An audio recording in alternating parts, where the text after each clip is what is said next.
사람들은 누구나 인생의 삶을 살면서 중요한 시점을 맞이하게 됩니다. 그 순간을 보통 이제 인생의 전환점, 터닝 포인트라고 말하죠. 어떤 경우는 한 번만 아니라 몇 번에 걸쳐서도 그런 터닝 포인트를 맞이할 때가 있습니다.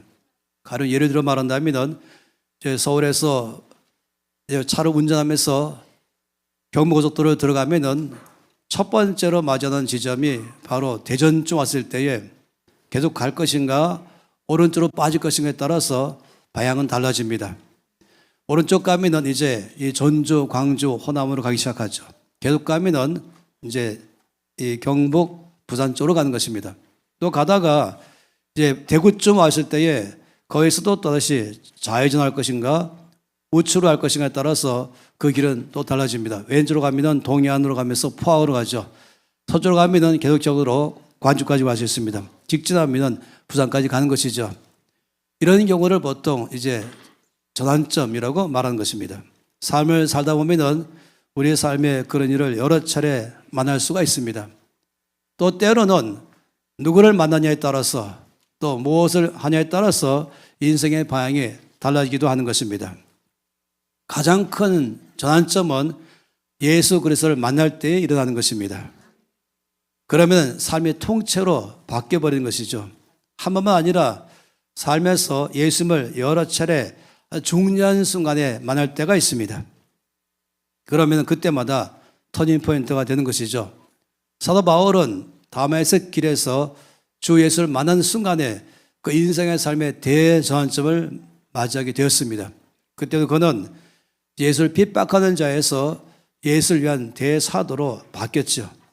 또 그가 이 전도여행을 할 때에 2차 전도여행 때에 이 지중해 면에 있는 이 소아시아의 조그만 도시 이 어촌 거기에 머물 때에 그때 거기서 그는 꿈에 이 다메섹에서 있는 사람들의 환상을 보게 됐습니다. 아니 저기 있죠. 마게도냐 사람들의 환상을 보게 됐습니다. 그는 원래 계획은 동쪽으로 가고자 했었습니다. 그런데 그날 이후로 방향을 서쪽으로 바꿔서 유럽으로 갔던 대전환점이 일어난 것이죠. 역사 전체를 바꾼 일이 일어난 것입니다. 오늘 우리는 베드로를 봅니다.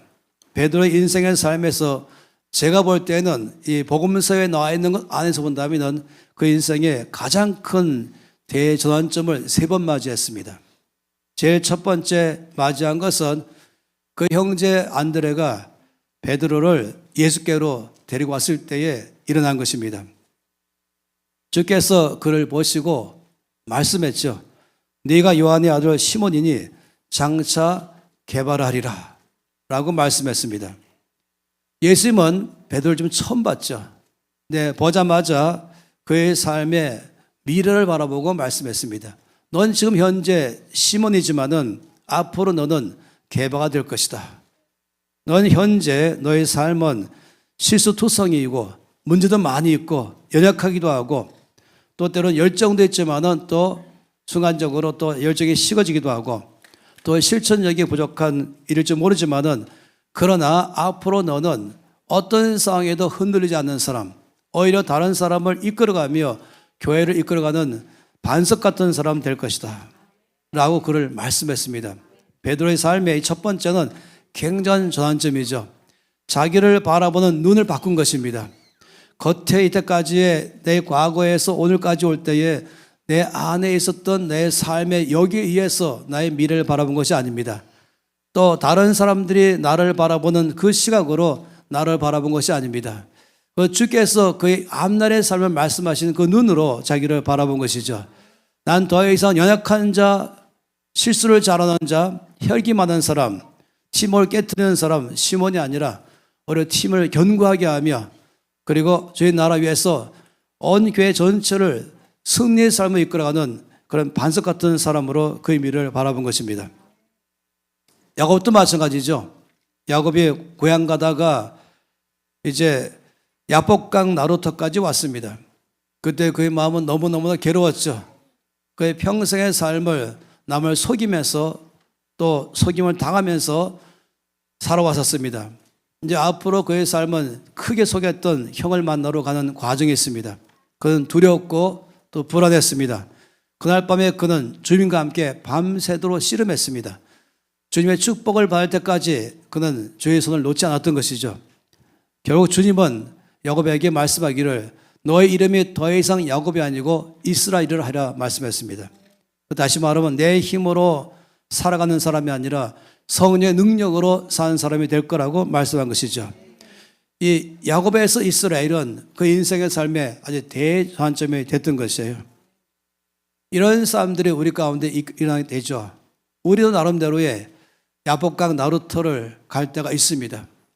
내 현재와 그리고 과거와 그리고 내 앞에 있는 삶 안에서 자신감이 없을 때, 불안할 때, 두려울 때 바로 그 시점이 야복강 나루터라고 말할 수 있습니다. 우리는 그때에 야곱처럼 주 앞에 전심으로 매달리기 시작하고 내 안에서 이것을 내 힘이 아니라 내 지혜가 아니라 주의 은혜로 돌파할 수 있게 구할 때에 그때 그 삶은 저한점을 맞이하게 될 것입니다. 예레미야도 마찬가지죠.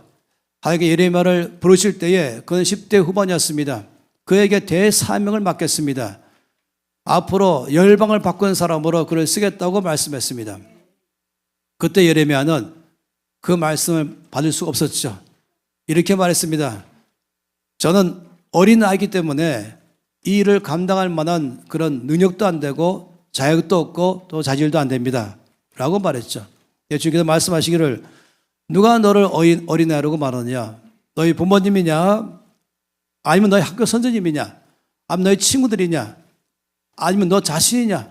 나는 한 번도 너를 어린아이로 아무것도 못하는 연약한 아이, 이 실수가 많이 있는 단점이 많이 있는 그런 아이로 난 너를 본 적이 없다. 너는 열방을 바꾸는 사람이다. 라고 말씀하시면서 너는 가라. 그리고 너는 말하라. 넌 두려워하지 말라. 내가 너와 함께하리라 라고 말씀했습니다. 예레미야도 그날 이후로 대전환점을 맞이했던 것이죠. 이 베드로의 삶의 첫 번째 전환점은 이와 같이 주께서 바라본 눈으로 자기 미래를 바라보고 주의 말씀하신 것으로 내 앞날의 삶을 믿음으로 선포할 때부터 그의 삶의 첫 번째의 전환점을 맞이한 것입니다. 베드로의 삶의 두 번째의 대전환점은 그가 물고기를 잡다가 일어난 사건입니다. 그는 어부이죠. 어릴 때부터 그는 어부로서 살았습니다. 그날도 그는 그 형제와 함께 또 그의 동료들과 함께 밤새도록 고기를 잡아 애를 썼습니다. 놀랍게도 한 마리도 잡지 못한 날이 됐죠.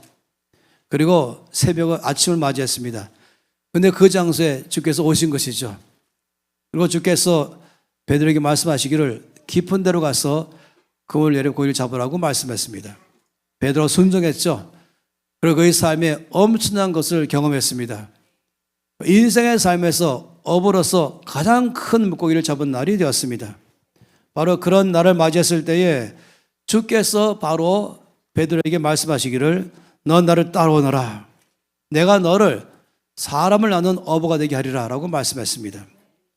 베드로는 주의 말씀을 듣고 베드로를 육지에 대고 모든 것을 버려두고 예수님을 따르기 시작했습니다. 그날이 그의 인생에 또 한 번의 전환점을 맞이한 것이죠. 자기를 위해서 살던 삶에서 모든 노력과 소고가 자기를 위해서 살던 그 모든 삶에서 이제는 주의 뜻을 따라 살기로 결정하는 그날이 그의 삶의 대전환점을 맞이한 것입니다. 이것이 오늘까지 우리가 베드로를 바라보면서 존경하는 이유가 된 것이죠. 그래서 두 번째의 베드로의 전환점은 자기의 삶을 주 앞에 전적으로 들여서 주의 뜻을 따라 살기로 결정하는 순간, 사명을 아는 순간, 주의 뜻에 순종하는 순간부터 그는 두 번째의 전환점을 맞이했습니다. 오늘의 말씀은 바로 베드로의 삶의 또 다른 전환점인 것입니다. 세 번째의 중요한 전환점을 오늘 맞이했습니다. 부활하신 주님께서 고기를 잡고 있는 베드로에게 찾아오셨었죠. 그리고는 그에게 말씀한 것입니다. 요한의 아들 시몬아, 네가 나를 사랑하느냐? 이 질문이 베드로의 삶에 큰 전환점이 됐습니다. 왜냐하면 얼마 전에 일어났던 사건 때문에 그런 것입니다. 예수께서 제자들과 함께 잡히시기 전에 최후의 만찬을 하시고 식사한 후에 이 대야에 물을 떠서 허리에 손을 두르시고 제 아들의 발을 일일이 다 씻겨줬었죠. 다 씻기신 후에 제 아들에게 말씀하시기를 내가 이제 곧 너희를 떠날 것이라고 말씀했습니다. 그리고 또 말씀하기를 내가 가는 곳에 너희들은 나를 따라올 수 없다고 말씀했습니다. 그때 베드로가 예수님께 질문했죠. 주님 어디로 가십니까? 그때 주께서 말씀하시기를 내가 가는 길에 너는 지금은 따라올 수 없다. 나중에서야 나를 따라오리라. 베드로가 즉시 답변했죠. 주여 내가 지금은 어찌하여 따라갈 수 없나이까? 주를 위하여 내 목숨을 버리겠나이다. 또 주님 말씀했습니다. 네가 나를 위하여 내 목숨을 버리겠느냐? 내가 진실로 내게 이르노니 닭 울기 전에 네가 3번 나를 부인하리라 라고 말씀했습니다. 성경 말씀은 거기서 대화가 끝나 있지만 베드로의 성격상 거기에 대해서 절대로 가만히 있지 않았을 것이에요. 분명히 그는 더 힘주어 말하면서 절대로 그런 일은 일어나지 않을 것입니다. 저는 주를 끝까지 목숨 바쳐가면서 따를 것이라고 또 말했겠죠. 그런데 우리가 아는 것처럼 베드로의 결심과는 정반대로 주의 말씀하신 대로 일어났어요. 주께서 잡히시고 베드로는 멀리서 주를 따라가다가 그때 거기서 몇몇 사람들이 베드로에게 말한 말을 듣고 응답한 내용이 있지 않습니까? 그는 그때에 예수님을 부인했습니다. 정말 3번 부인했죠. 부인만 한 것이 아니라 저주까지 하고 맹세까지 하면서 예수님을 부인했습니다. 그때에 닭이 울었어요. 그리고 베드로는 그 전에 주님과 대화했던 것을 기억하면서 즉시로 밖에 나가서 심히 통곡했다라고 말합니다. 예루살렘에 가면은 지금도 바로 이 베드로가 통곡한 그날을 기념하면서 교회가 하나 세워져 있습니다. 제가 이 그림을 보여줄 것입니다. 이 교회는 바로 특별한 것이에요. 맨 꼭대기 위에 십자가 위에 닭이 있습니다. 이걸 갖다 흔히 말하기를 닭 울음 교회라고 붙였습니다.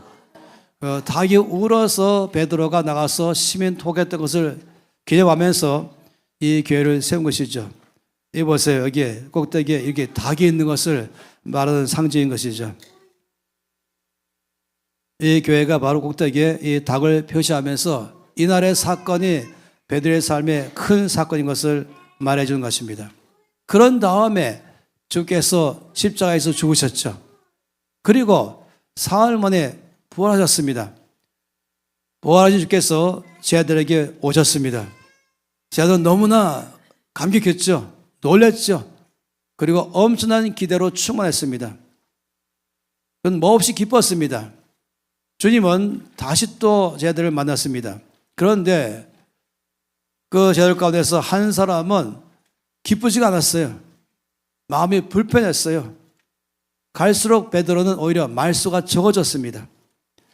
어느 날 베드로는 몇 사람들과 함께 모였을 때 충격적인 선언을 했습니다. 성경 말씀 보니까 도마와 나다나엘과 야고보와 요한 그리고 2명이 더해서 이 6명이 모인 자리에서 베드로가 말하기를 나는 물고기 잡으러 가노라 라고 말했습니다.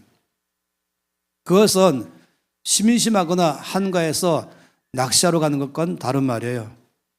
그것은 주께서 제자로서 이제까지 나는 이제 업으로 살았지만 주를 위해서 풀타임 사역자로 제자의 삶을 살다가 난 다시금 이전에 했던 직업으로 돌아가겠다라고 말한 것입니다. 베드로의 이날의 결정은 여러 면에서 이상합니다. 시기적으로 전혀 어울리지 않는 결정인 것이에요. 만일에 주께서 죽으시고 부활하지 않으셨다면 낙심해서 크게 실망해서 혹시 과거의 직업으로 갈 수 있을지 모르겠습니다. 그러나 주님은 부활하셨잖아요. 모두가 큰 은혜와 용기가 100배 올라가고 의기양양하고 이제부터 뭔가 큰 일을 할 수 있는 때가 와 있는 것입니다. 더 소망이 충만해진 때가 와 있는 것입니다. 이제부터 성전가를 보내면서 하나님 나라 확장할 때에 와 있는 것입니다. 이제부터 진군할 때인 것이죠. 바로 그 순간에 베드로는 정반대로 뒤돌아가겠다는 것이에요. 중간에 포기해버렸죠. 가장 승리를 앞에 두고 그는 기권했습니다. 왜 그런지 아십니까? 바로 그날 밤 사건 때문이죠. 그가 3번씩이나 주님을 심하게 부인하고 저주하고 욕하고 맹세했던 것, 이것 때문에 그의 마음속에는 깊이 어려움이 있었습니다. 그는 주의 부활하심을 만날 때마다 그 사건이 마음을 괴롭혔습니다. 실패감, 무력감, 그리고 정죄감이 그의 마음을 깊이 눌렀죠. 더구나 마귀가 그를 조롱했죠. 너 제자 맞냐? 답변하기가 어려운 것이에요. 너 주의 제자로 따라갈 만한 자격이 있냐? 너 앞으로 주를 따라갈 수 있는 자신 있냐? 주님 너를 앞으로 제자로 쓸 수 있을까? 아마 이런 질문이 온다면 거기에 대해서 조금도 답변할 수가 없었어요. 양심까지도 동조했죠. 그래, 나는 자격 상실이야. 난 제자가 될 만한 자격이 없어. 또 나는 자신이 없어. 나는 실패자야. 이런 마음이 그를 괴롭겠습니다. 사람 나를 비웃을 거야 하겠죠. 그래서 베드로는 제자를 따르는 삶을 포기하고 다시 옛날 직업으로 돌아간 것입니다. 놀랍게도 그때에서도 6명도 다 동조하고 함께 따라 나섰습니다. 왜냐하면 모두가 다 마음속에 갖고 있는 한 가지 이 죄책감이 있었잖아요. 모두 다 주를 버리고 도망했지 않습니까? 그래서 베드로는 오랜만에 다시금 이제 배를 타고 밤새도록 고기를 잡으려고 애를 쓰는데 그날도 한 마리 잡지 못하고 날이 새었습니다. 바로 그때에 거기에 우리 주께서 오신 것입니다. 해변가에 쓰였죠. 그리고 그 새벽을 가르고 주께서 제자들에게 말씀했습니다. 얘들아, 너희에게 고기가 있느냐? 근데 제자들은 본능적으로 없나이다 라고 말했죠. 주께서 그물을 배 오른편에 던지라. 그리하면 잡으리라. 사실 그들의 배는 성경 말씀 보니까 한 50m 앞에 있다고 말했습니다. 그렇게 아주 짧은 거리는 아니지만 그래도 먼 거리는 아닙니다. 그 새벽에 충분히 대화할 수 있는 그런 거리죠. 그래서 주의 음성을 들을 수가 있었습니다. 제자들은 처음에는 그가 예수님이신 줄 몰랐죠. 그런데 그 말씀대로 이제 그물을 배 오른편에 던졌지요. 물고기를 많이 잡았어요. 나중에 씌워보니까 153마리라고 말했죠. 그 순간에 이제 한 명이 예수님인 줄 알아봤습니다. 그래서 주님이시다 라고 말했죠. 그때 베드로가 이 말을 듣자마자 겉옷을 두르고 그냥 물속으로 뛰어들어갔습니다. 그거는 드디어 올 때가 왔구나 하는 게 아니죠. 왜 뛰어들었냐면 당시에 배들은 노젓는 배였습니다. 지금처럼 모터로 가는 게 아니라 사람이 힘으로 노를 저어서 가는 거기 때문에 베드로는 노져서 육지로 가는 것보다 내가 헤엄치는 것이 더 빠르겠다 생각한 것이에요. 그는 마음속 깊이 있는 것은 반가운 것이죠. 어제든 기쁜 것이에요. 만나고 싶은 것입니다. 그래서 헤엄쳐 간 것입니다. 그러나 제일 먼저 베드로가 물에 흠뻑 적셔서 육지에 나왔을 때에 두 발 벌리고 가지 못했죠. 기쁜 마음으로 왔지만 너무 멋쩍게 서 있었습니다. 나머지 6명도 이제 노를 지어서 도착했죠. 그리고 이제 고기를 갖고 왔습니다. 놀란 사실은 와보니까 주께서 이미 아침 식사 준비를 다 하셨습니다. 숯불을 피워놓으시고 이미 거기에 떡을 이미 다 차리셨죠. 주님이 아침 식사를 차리셨습니다. 저는 이 말씀 볼 때마다 제 아들이 너무나 부러운 것이에요. 우리 스승 예수님께서 아침 식사를 준비한 자리에 참석했다. 제가 오늘 아침에 이제 기도하면서 무릎 꿇고 커피 한 잔 마셔야겠다 했어요. 그래서 커피 한 잔 타서 주님 커피 마시겠습니다. 주님께서 아주 기뻐하시죠. 식사할 때도 분위기는 어색했습니다. 식사 후에 주께서 베드로에게 질문했어요. 그 질문은 시몬아, 네가 나를 따라올 수 있겠느냐? 이 질문하지 않으셨어요. 그런 질문은 흔히 베드로를 2번 죽이는 것입니다. 그 마음속에 난 지금 따라갈 수 있을까? 따라갈 수 있다고 말했다가 아주 심하게 그는 주님을 부인했던 사람 때문에 자신감이 사라졌어요. 자기의 실수와 자기 약점 때문에 괴로워하는 것입니다. 이 실패감과 정죄감이 그를 잡았잖아요. 근데 주님께서 만약에 그 질문했다면 아니 심장을 송곳을 콱 찌르는 것이죠. 그런데 여러분 아세요? 우리 주님은 한 번도 우리에게 그런 식으로 말씀하지 않으십니다. 나의 약점, 나의 실수, 나의 허물, 나의 죄를 들춰내시면서 칼로 쿡 찌르듯이 나에게 말씀하는 분이 아니세요. 주님은 오히려 베드로에게 다르게 질문하셨죠. 요한의 아들 시몬아, 네가 이 사람들보다 나를 더 사랑하느냐? 이 질문은 베드로를 살리는 질문이에요. 왜냐하면 베드로가 얼마나 주를 사랑한지 우리가 다 알지 않습니까?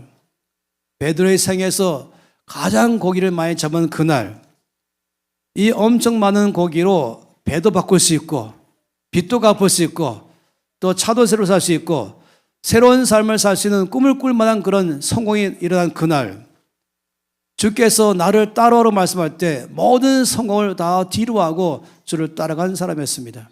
실패했을 때는 주를 따르는 게 좀 더 쉬울 수 있어요. 왜냐하면 버릴 것이 없고 가면 되니까. 그러나 가장 성공했을 때에 이 모든 걸 다 버리고 주를 따르는 것은 주님을 사랑해야만이 가능한 것입니다.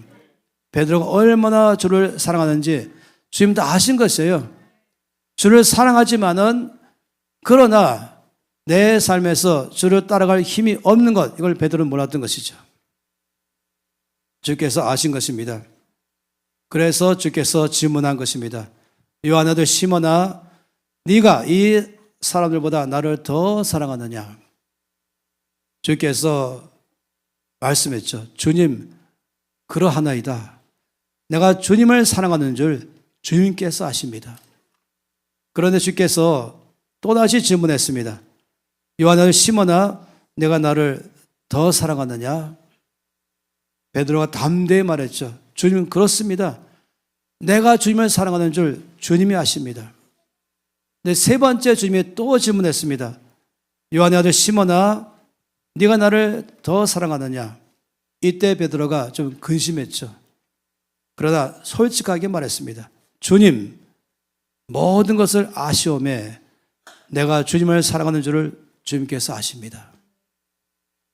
왜 주께서 같은 질문을 세 번 반복해서 하셨을까? 베드로의 답변을 못 믿어서가 아닌 것이에요.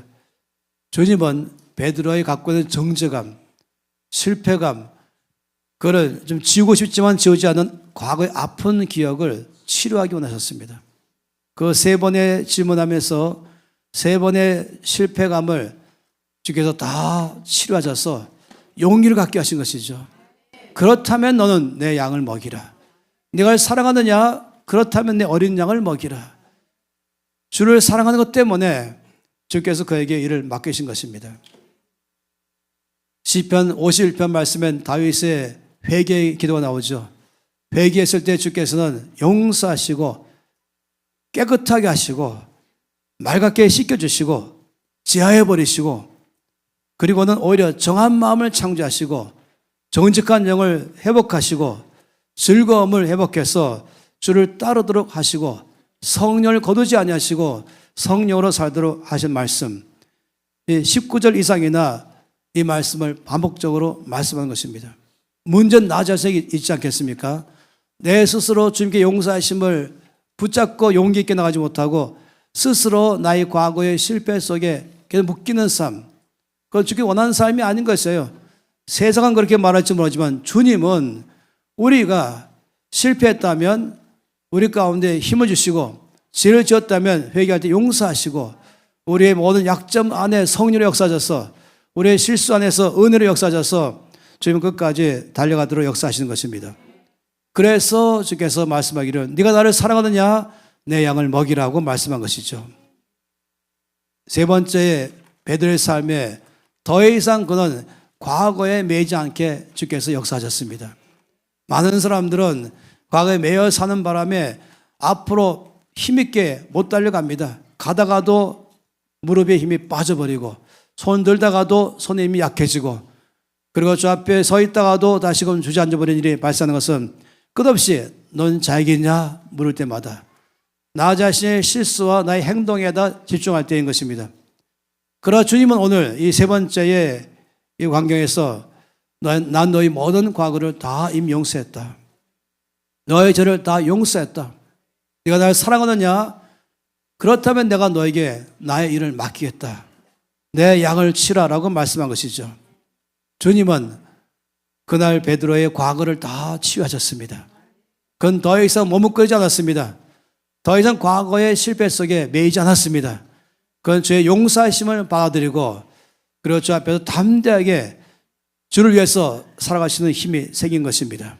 미래의 삶을 주와 함께 힘있게 살도록 그날 역사하신 것이죠.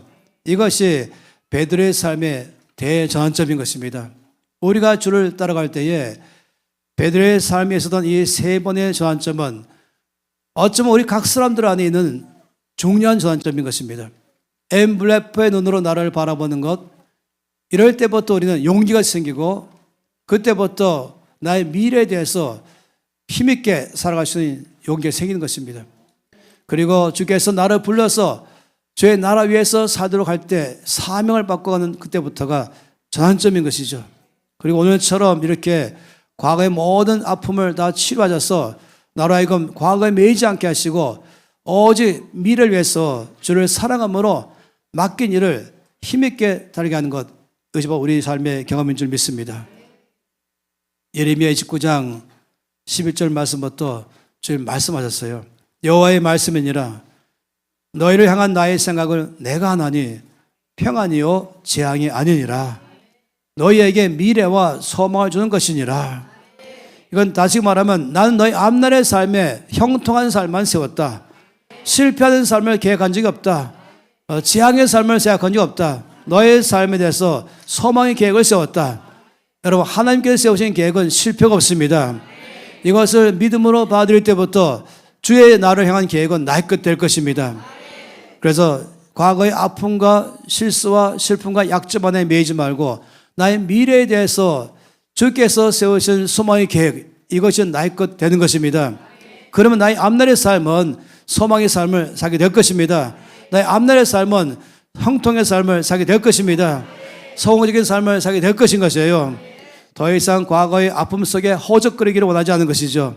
나를 치유하시고 나를 자유케 하신 주님, 과거의 모든 죄에서부터 나를 풀어주신 주님, 앞날의 삶에 소망의 계획을 세우신 주 앞에 우리의 삶을 이끌기 원하는 것입니다. 이러하니 우리는 믿음으로 응답하는 것입니다. 지금 말씀하기를, 이어서 말씀하기를, 너는 나에게 와서 부르짖으라, 기도하라. 그러면 내가 너의 기도를 들을 것이요, 너희가 온 마음으로 나를 구하면 나를 찾을 것이요, 나를 만나리라. 여러분, 나를 향하신 주님의 소망의 계획, 형통의 계획, 앞으로 더 빛나고 힘있게 살 수 있는 계획, 이 계획을 아멘으로 받고 아버지 나의 삶에 세우신 그 계획이 내 삶에 이루어 주시옵소서. 이걸 믿음으로 구할 때에 주께서 응답하실 것입니다. 역사하실 것입니다. 오늘도 주님께서 질문하시죠. 요한의 아들 시몬아, 네가 나를 더 사랑하느냐? 우리도 답변합니다.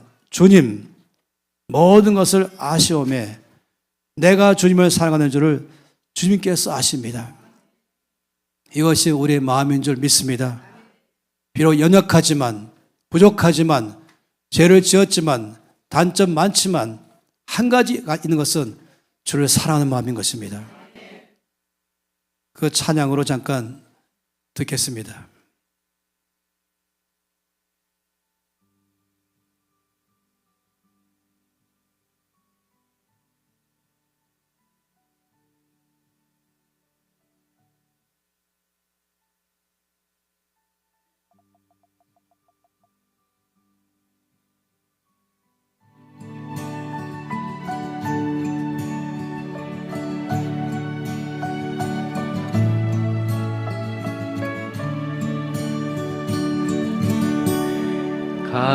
갈릴리 바닷가에서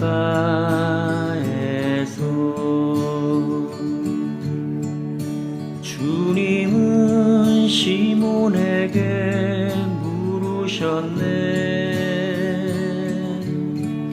사랑하는 시몬아, 넌 날 사랑하느냐? 오 주님, 당신만이 아십니다. 사마리아 우물가에서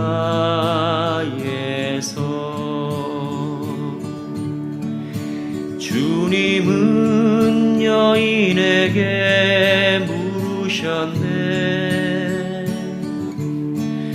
사랑하는 여인아, 넌 날 사랑하느냐? 오 주님, 당신만이 아십니다. 사랑하는 여인아, 넌 날 사랑하느냐? 오 주님, 당신만이 아십니다. 오 주님, 당신만이 아십니다. 주께서 오늘도 여러분에게 질문하십니다. 요한의 아들 시몬아, 네가 나를 더 사랑하느냐? 여러분 답변이 무엇입니까? 주님 모든 것을 아십니다. 내가 주님을 사랑하는 줄을 주님이 아십니다. 그럼 주께서 너 나를 따라오너라. 내가 너에게 나의 일을 맡기겠다. 손 높이 들겠습니다. 베드로의 삶에 터닝 포인트를 맞이한 것처럼 우리 인생의 삶에도 터닝 포인트가 있습니다. 주께서 주를 향한 사랑의 고백하는 여러분 통해서 주님께서는 큰 일을 행하실 줄 믿습니다. 손 높이 들고 담대하게 고백하기를, 주님 모든 것을 아시오매 내가 주님을 사랑하는 줄을 주님께서 아십니다. 담대히 말씀하십시오. 더 이상 과거에 매이지 말고 자기 실수 안에 빠져 있지 말고 거기서 허적거리지 말고 주께서 말씀하심을 들으십시오. 내 양을 치라. 내 어린 양을 먹이라. 넌 나를 따르라. 주님의 그 용기 속에 우리 힘있게 그 격려 속에서 달려갈 것입니다. 손 앞에 들고 주 앞에, 주님 모든 것을 아시오매 내가 주님을 사랑하는 줄 주께서 아십니다. 각자 입으로 고백하시겠습니다. 아버지 감사합니다. 이 놀라우신 말씀 앞에, 질문 앞에 고백합니다. 아버지, 주님을 사랑하십니다. 아버지, 더 이상 과거의 실수 가운데 매여있기를 원하지 않으시고 약점 가운데 있지 않으시고 나의 죄과를 모으지 않고 용서하시고 깨닫게 하시고 새롭게 하셨어. 주를 사랑하게 하는 당신만이 아십니다. 아버지, 사랑하는 시몬아, 넌 날 사랑하느냐? 오 주님, 당신만이 아십니다. 오 주님, 당신만이 아십니다. 다시 한번 우리 입으로 각자, 오 주님 당신만이 아십니다. 오 주님, 당신만이 아십니다. 다시 한번, 오 주님 당신만이 아십니다. 오 주님, 당신만이 아십니다. 다시 한번 더, 오 주님 당신만이 아십니다. 오 주님, 당신만이 아십니다.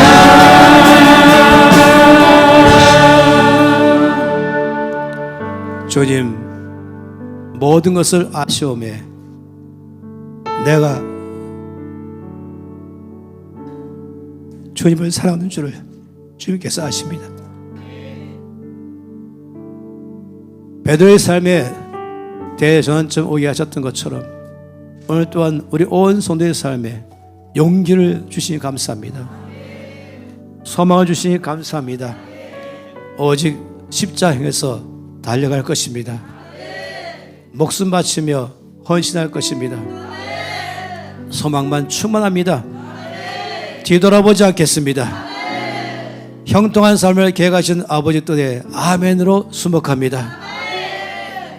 아버지, 온 우리 성도의 삶을 써 주시옵소서. 주를 사랑하는 성도의 삶을 통해서 영광 받아 주시옵소서. 예수 그리스도의 이름으로 기도합니다. 아멘.